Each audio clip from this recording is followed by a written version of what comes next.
Halo Academicians, selamat datang kembali di channel Academic AI, tempat kita belajar, berbagi, dan mengupas berbagai topik menarik seputar teknologi dan kecerdasan buatan. Hari ini kita akan membahas sebuah fenomena penting yang mungkin belum banyak disadari. Mengapa perempuan lebih jarang menggunakan teknologi AI? Tahukah kamu, sebuah survei menunjukkan bahwa 58% laki-laki menggunakan AI untuk produktivitas sehari-harinya, sementara hanya 35% perempuan yang melakukannya. Kesenjangan ini tidak hanya terjadi di Indonesia, tetapi juga di seluruh dunia. Apa yang menyebabkan kesenjangan ini dan apa yang bisa kita lakukan untuk mengubahnya? Yuk kita bahas bersama. Pertama, mari kita lihat data yang menunjukkan betapa besar kesenjangan ini di Indonesia. Menurut data BPS, penggunaan internet pada perempuan hanya sekitar 54,70%, sedangkan laki-laki mencapai 60,40%. UNESCO juga mencatat bahwa hanya 37% perempuan yang lulus dari pendidikan STEM atau sains, teknologi, teknik, dan matematika dibandingkan dengan laki-laki 63%. Secara global, sebuah survei menunjukkan bahwa laki-laki lebih banyak menggunakan AI baik untuk pekerjaan maupun keperluan pribadi. Ini artinya perempuan cenderung tertinggal dalam mengadopsi teknologi masa depan. Ada beberapa faktor utama yang menyebabkan kesenjangan ini. Yang pertama, kesenjangan digital,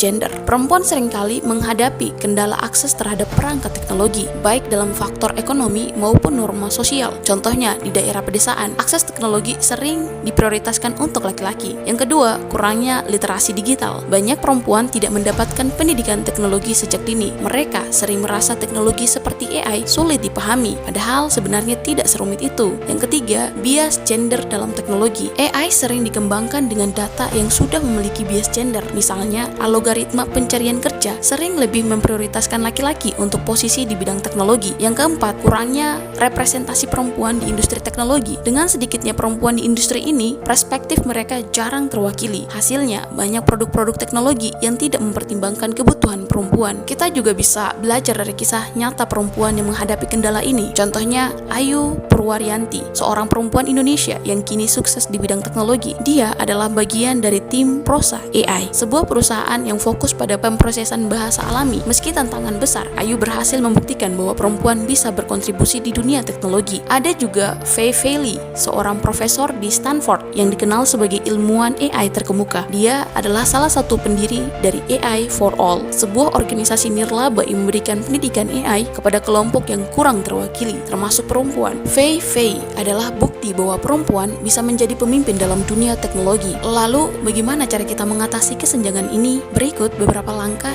yang bisa diambil. Pertama, edukasi digital. Kita perlu meningkatkan literasi digital untuk perempuan, mulai dari anak-anak hingga dewasa. Program pelatihan teknologi juga harus lebih inklusif. Yang kedua, mendorong perempuan di industri teknologi. Perusahaan teknologi harus mendorong lebih banyak perempuan untuk berkarir di bidang ini dan memberikan mereka peran yang strategis. Yang ketiga, menghilangkan bias gender dalam AI. Tim pengembang AI harus lebih beragam agar teknologi yang dihasilkan lebih inklusif. Data yang digunakan juga harus bebas dari bias gender. AI adalah teknologi masa depan dan perempuan memiliki peran besar untuk mewujudkan masa depan yang lebih inklusif dan adil. Bagaimana pendapat kalian tentang kesenjangan ini? Apa langkah yang menurut kalian bisa kita ambil untuk mengatasinya? Jangan lupa untuk like, share, dan subscribe Academic AI untuk lebih banyak konten inspiratif seperti ini. Sampai jumpa di video berikutnya Academicians, dan terima kasih.